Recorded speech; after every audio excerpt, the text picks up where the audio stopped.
మిర్చి ధర తగ్గి రైతులు ఇబ్బంది పడుతున్న విషయాన్ని చంద్రబాబు కేంద్రం దృష్టికి తీసుకెళ్లిన విషయం మనందరికీ తెలిసిందే. ఇక కేంద్రం కూడా దీనిపైన సానుకూలంగా స్పందించింది అని చెప్పి వార్తలు అయితే వస్తూ ఉన్నాయి.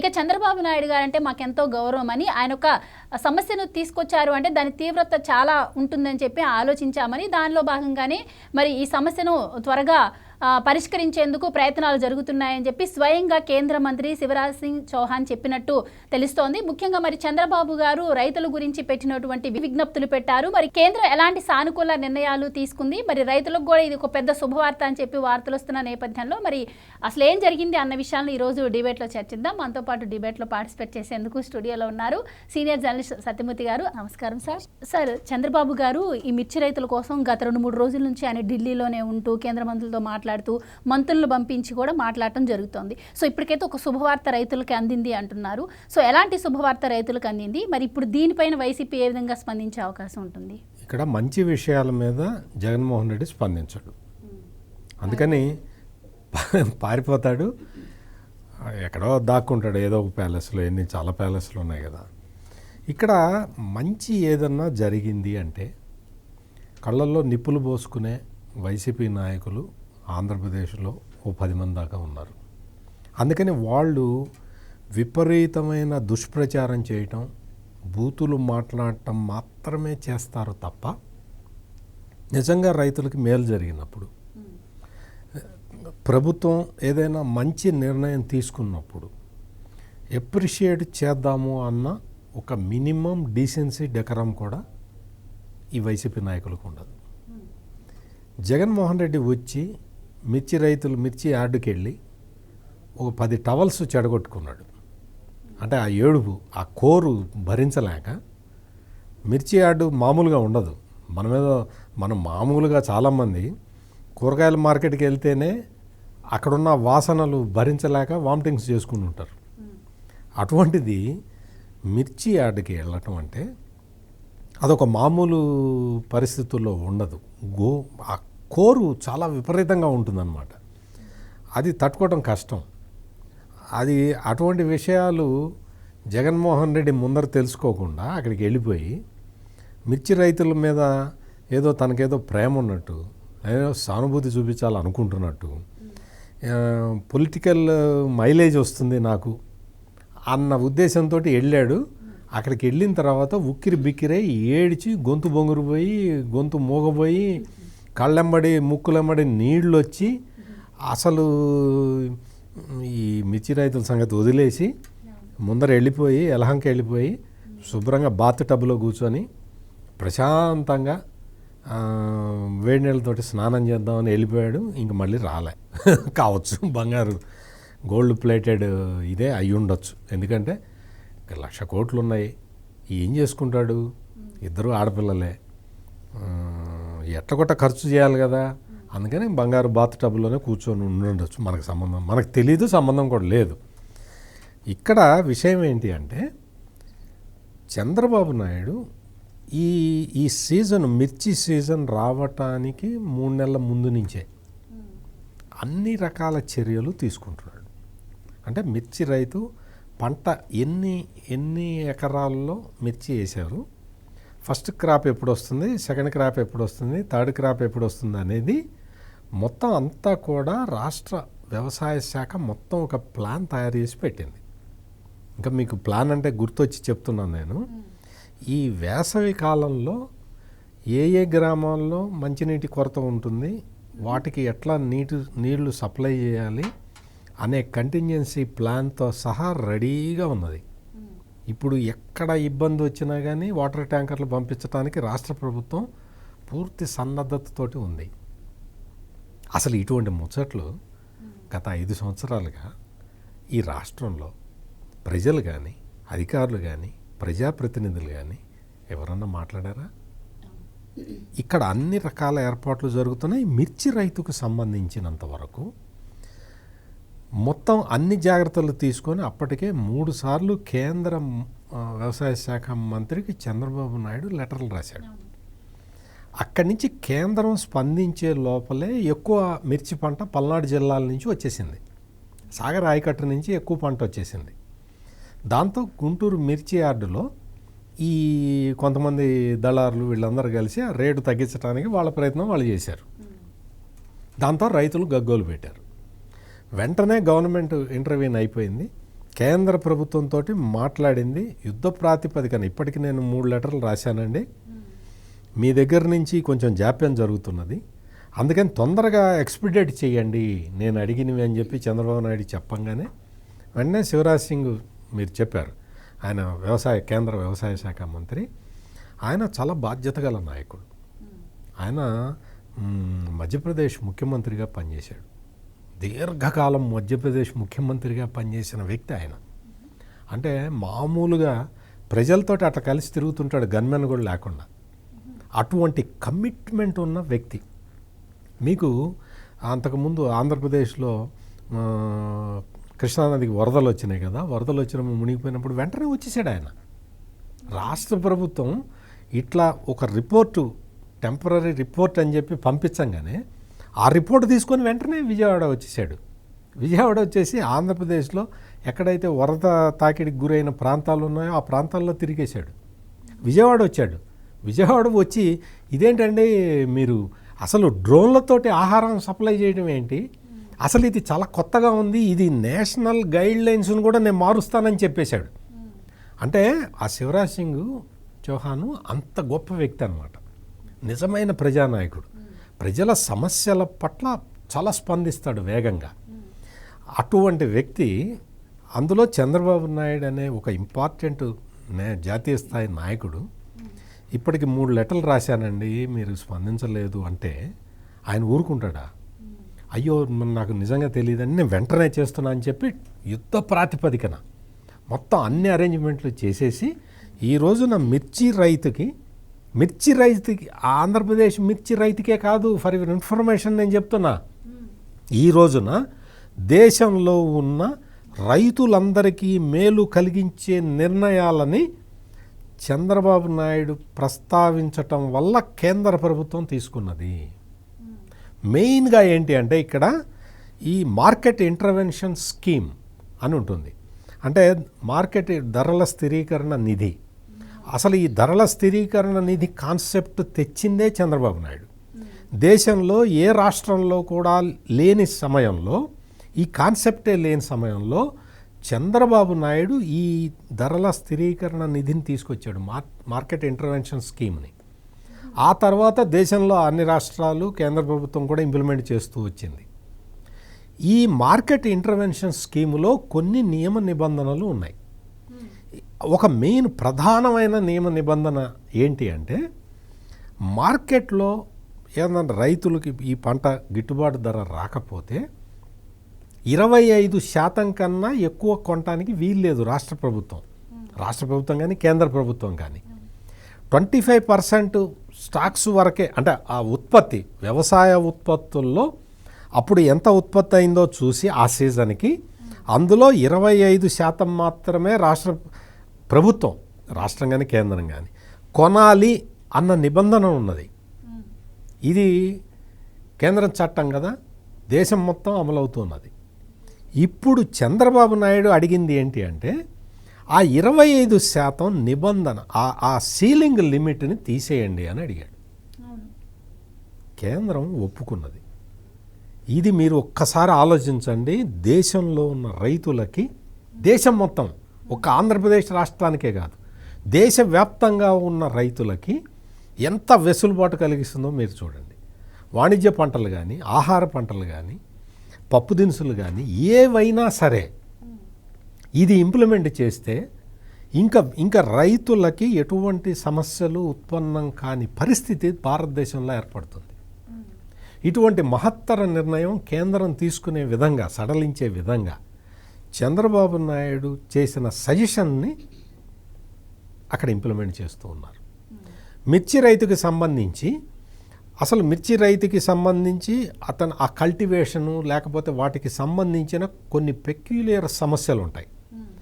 ఆ సమస్యలన్నీ కూడా ఏంటంటే, మామూలుగా మిర్చి రైతుకి ఏంటి అంటే తడి పెట్టాలి, ఎక్కువ తడులు పెట్టాలి, దానికి వాటర్ కావాలి. ప్రభుత్వం కనుక కాలువల ద్వారా నీళ్లు ఇవ్వలేకపోతే అతను నీళ్లు తెచ్చుకుంటే ఎకరానికి ₹1,00,000 ఎక్కువ ఖర్చు పెట్టాల్సి వస్తుంది. 5 ఎకరాలు ఉందనుకో 5 లక్షలు ఎక్స్ట్రా ఖర్చు పెట్టాల్సి వస్తుంది. అటువంటి పరిస్థితిని రైతు ఎదుర్కొంటున్నాడు, ముఖ్యంగా ఆంధ్రప్రదేశ్ మిర్చి రైతు ఎదుర్కొంటున్నాడు.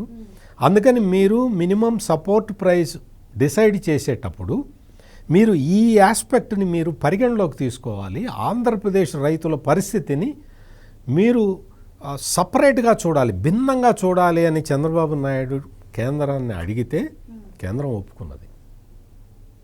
అంటే ఈ మినిమం సపోర్ట్ ప్రైస్ ఫిక్స్ చేయటానికి అగ్రికల్చర్ రీసెర్చ్ కౌన్సిల్ వాళ్ళు ఉంటారు. వాళ్ళు తీసుకునే పారామీటర్స్లో ఇవన్నీ కూడా ఇంక్లూడ్ చేయడానికి వాళ్ళు ఒప్పుకున్నారు. ఇదంతా కూడా అంటే చంద్రబాబు నాయుడు 3 లెటర్లు రాయటంతో ఇవన్నీ జరిగినాయి. ఇటువంటి మొత్తం అంటే రైతులకు సంబంధించి అన్ని నిర్ణయాలు తీసుకోవటం. ఇప్పుడు ఆంధ్రప్రదేశ్లో కాటన్ కార్పొరేషన్ ఆఫ్ ఇండియా వాళ్ళు మొత్తం అసలు రికార్డు స్థాయిలో గత 10 సంవత్సరాలలో ఏ రోజున కూడా కాటన్ కార్పొరేషన్ ఆఫ్ ఇండియా ఇంత పెద్ద మొత్తంలో కాటన్ పత్తి సేకరణ జరపలే. అటువంటిది రికార్డు స్థాయిలో పత్తి సేకరణ చేశారు కాటన్ కార్పొరేషన్ ఆఫ్ ఇండియా వాళ్ళు. అది ఒక పెద్ద రికార్డు. ఇప్పుడు టమాటా రైతుకి ధర పడిపోతున్నది అన్న సమాచారం రాగానే ఓవర్ నైట్ అగ్రికల్చర్ మంత్రి అచ్చెన్నాయుడు ఆయన రివ్యూ మీటింగ్స్ పెట్టేశాడు. టమాటా రైతుకి ప్రాబ్లం రాబోతున్నది, వెంటనే ఇమ్మీడియట్గా అందరూ రంగంలో దిగండి అన్నారు. మొత్తం అధికార యంత్రాంగం మొత్తం రంగంలో దిగింది. కరెక్ట్గా 2 డేస్లో వితిన్ 48 అవర్స్ టమాటా ప్రైస్ ఫిక్సేషన్ జరిగిపోయింది. టమాటా ధర పడిపోవటం ఆగిపోయింది. ఎంత అద్భుతమైన నిర్ణయం అంటే ఎంత రాష్ట్ర ప్రభుత్వం ఎంత వైబ్రెంట్గా పనిచేస్తుందో మీరు టమాటా రైతుని ఆదుకున్న విషయం చూడొచ్చు, ఇక్కడ కాటన్ ఫార్మర్ని ఆదుకున్న విషయం చూడొచ్చు. మిర్చి రైతుకి సంబంధించి అసలు నేషనల్ పాలసీనే వాళ్ళని ఒక ఎఫెక్టివ్గా మార్చడంలో రాష్ట్ర ప్రభుత్వం తీసుకున్న చర్యలు కావచ్చు. అంతకుముందు ధాన్యం రైతుకి, వరి ధాన్యం రైతుకి ప్యాడీ మార్కెట్ ధర కన్నా ఒక ₹1,000 ఎక్కువ ఇచ్చేసి ప్రొక్యూర్ చేసేసి వాళ్ళకి 24 గంటల్లో డబ్బులు ఇచ్చేయటం కావచ్చు. మనం ఈ విషయాలన్నీ చూసుకుంటే రైతులందరూ అన్ని వర్గాల ఏ పంట పండించే రైతునైనా సరే ఇమ్మీడియట్గా ఆదుకునే మెకానిజం. జగన్మోహన్ రెడ్డి పాదయాత్ర చేస్తున్నప్పుడు ఒక చిన్న ఇన్సిడెంట్ చెప్తా. జగన్మోహన్ రెడ్డి పాదయాత్ర చేస్తున్నాడు అనంతపూర్ జిల్లాలో. పాదయాత్ర చేస్తూ ఒక చోట ఆగాడు. టమాటా రైతులందరూ వచ్చారు. టమాటా రైతులందరూ వచ్చి మా పంటకి గిట్టుబాటు ధర రావట్లేదండి అని చెప్తే, అలాగా గిట్టుబాటు ధర రావట్లేదా, మీకు నేను కోల్డ్ స్టోరేజ్ కట్టిస్తా, నాకు ఓటేయండి, నన్ను అధికారంలోకి కూర్చోబెట్టండి, మీకు కోల్డ్ స్టోరేజ్ కట్టిస్తా అని చెప్పాడు వాళ్ళతోటి. రైతులు చప్పట్లు కొట్టారు. ఆహా, ఇది మనం చెబితే రైతులందరూ మనకు ఓట్లేస్తారు అని చెప్పి వెళ్ళిన ప్రతి చోట అదే చెప్పడం మొదలుపెట్టాడు. మీకు కోల్డ్ స్టోరేజ్ కట్టిస్తా, మీరు నాకు ఓట్లేయండి. ఓటు ఓటు ఓటు గోల, ఓటు గోల తప్ప ఈ జగన్మోహన్ రెడ్డికి వేరే ధ్యాసే లేదు. అసలు బాధ్యత గల ప్రజానాయకుడిగా రైతుల సమస్యలు పరిష్కరిద్దామని లేదు. నాకు ఓటేయి, నీ కోల్డ్ స్టోరేజ్ కట్టిస్తా అన్నాడు. రైతులు ఓటేశారు. వేసిన తర్వాత 5 సంవత్సరాల అధికారంలో ఉన్నాడు. ఒక్కటంటే ఒక్క కోల్డ్ స్టోరేజ్ కూడా రాష్ట్రంలో ఎక్కడ ఏ జిల్లాలో కట్టలా. కాదు ఇక్కడ ఏంటంటే మార్కెట్ ఇంటర్వెన్షన్ స్కీమ్ అనేది అది డిఫరెంట్ స్కీమ్. ఏదైతే ధర పతనం అయిపోతే రైతు ఇబ్బంది పడకుండా ఉండటానికి కేంద్ర ప్రభుత్వం కానీ రాష్ట్ర ప్రభుత్వం కానీ మార్కెట్లో ఇంటర్వీన్ అయ్యి రైతు దగ్గర నుంచి కొనుగోలు చేస్తుంది. అట్లా రైతు దగ్గర నుంచి కొనుగోలు చేయటానికి సీలింగ్ ఉంది. 25% కన్నా మీరు ఎక్కువ పంటని తీసుకోకూడదు అని గవర్నమెంట్కి సీలింగ్ ఉన్నది. ఆ సీలింగ్ని ఇప్పుడు మిర్చి రైతుల విషయంలో రిలాక్స్ చేశారు.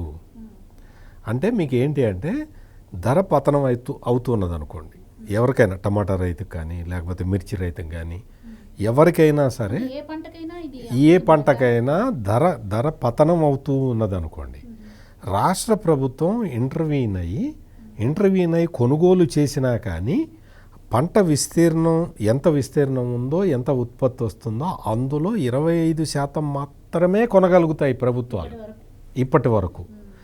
దాన్ని తీసేయండి, సడలించండి అని చెప్పి చంద్రబాబు నాయుడు రిక్వెస్ట్ చేస్తే కేంద్రం ఒప్పుకున్నది. అందుకని ఇప్పుడు ఈ ఎంఐఎస్ కింద మార్కెట్ ఇంటర్వెన్షన్ స్కీమ్ కింద రైతులకి ధర స్టెబిలైజ్ అయ్యే వరకు ప్రభుత్వం జోక్యం చేసుకునే వీలు కలిగింది. సో అందుకని ఇది ఎంత అడ్వాంటేజ్, రైతుకి ఎంత అడ్వాంటేజీ, ఏ రైతుకైనా సరే ఇది చాలా అడ్వాంటేజ్ అవుతుంది. అందుకని రైతుకి కరెక్ట్ ధర వచ్చే వరకు గవర్నమెంట్ కొంటూనే ఉంటుందన్నమాట. గవర్నమెంట్ కొంటే ఏంటి, ఆటోమేటిక్గా ప్రైవేట్ ట్రేడర్స్ కూడా అదే ధర పెట్టి కొనుక్కోవాలి. లేకపోతే ప్రైవేట్ ట్రేడర్కి రైతు అమ్మడు కదా, ప్రభుత్వానికి అమ్ముతారు. ఇంకొక రూపాయి ఎక్కువ ఇచ్చి ప్రైవేట్ ట్రేడర్ కొనుక్కోవాల్సిన పరిస్థితులు ఏర్పడతాయి. అందుకని మార్కెట్ ఇంటర్వెన్షన్ స్కీమ్ గొప్పతనం అది. అటువంటి మార్కెట్ ఇంటర్వెన్షన్ స్కీముల్లో క్యాప్ ఉండటాన్ని, సీలింగ్ ఉండటాన్ని ఈ రోజున చంద్రబాబు నాయుడు రిక్వెస్ట్ మీద కేంద్ర ప్రభుత్వం ఎత్తేసి ఉన్నది. ఇది ఇటువంటి ఒక చారిత్రాత్మక నిర్ణయాన్ని కేంద్ర ప్రభుత్వం తీసుకునేలాగా చేసినందుకు దేశవ్యాప్తంగా ఉన్న రైతులందరూ కూడా ఈ రోజున చంద్రబాబు నాయుడికి కృతజ్ఞతలు చెబుతూ ఉంటే, ఏమీ తెలియని ఈ జగన్మోహన్ రెడ్డి అండ్ కంపెనీ వచ్చి చంద్రబాబు నాయుడు గురించి విమర్శిస్తూ ఉంటే ఎట్లా ఉంటుందో మీరే ఒక్కసారి ఆలోచించండి. దేశవ్యాప్తంగా మొత్తం అందరూ కూడా ఈ మార్కెట్ ఇంటర్వెన్షన్ స్కీమ్ లిమిట్ని తీసేశారు అని సంతోషపడుతుంటే, జగన్మోహన్ రెడ్డికి ఏం తెలుసు అసలు మార్కెట్ ఇంటర్వెన్షన్ స్కీమ్ ఎట్లా ఉంటుంది ఏంటనేది తెలుసా? కాటన్ కార్పొరేషన్ ఆఫ్ ఇండియా 10 సంవత్సరాల్లో ఎన్నడూ లేనంతగా అసలు పత్తిని మొత్తం సేకరించింది. అంటే ఇప్పుడు ఇంక రైతు దగ్గర పత్తి లేదు, కాటన్ లేదు, అంత సేకరించేశారు సిసిఐ వాళ్ళు. ఇంకా ఉంది, ఇంకా తీసుకుంటారు. అంటే రికార్డు స్థాయిలో తీసుకున్నారు. టమాటా రైతు ధర పతనం కావటం మొదలు పెడితే అసలు ఏ ప్రభుత్వం ఆపలేదు. 10 రూపాయలు 2 రూపాయలు 10 పైసలకి పడిపోతుంది, టక పడిపోతుంది. ఆ పంట తీసుకెళ్ళి వాళ్ళు మురుగుంటలో పడేస్తారు రైతులు. అంత డిస్ట్రెస్లో ఉంటాడు రైతు. అటువంటి పరిస్థితిని యూటర్న్ తీసుకునేలాగా చేసింది కూటమి ప్రభుత్వం ఆంధ్రప్రదేశ్లో. టమాటా రైతు ధరని మళ్ళీ స్టెబిలైజ్ చేశారు. ఇటువంటి చారిత్రాత్మకమైన విషయాలు ఆంధ్రప్రదేశ్లో అగ్రికల్చర్ సెక్టార్లో జరుగుతూ ఉన్నాయి. అగ్రికల్చర్ సెక్టార్లో చంద్రబాబు నాయుడు హయాంలో విపరీతమైన మార్పులు జరుగుతూ ఉన్నాయి.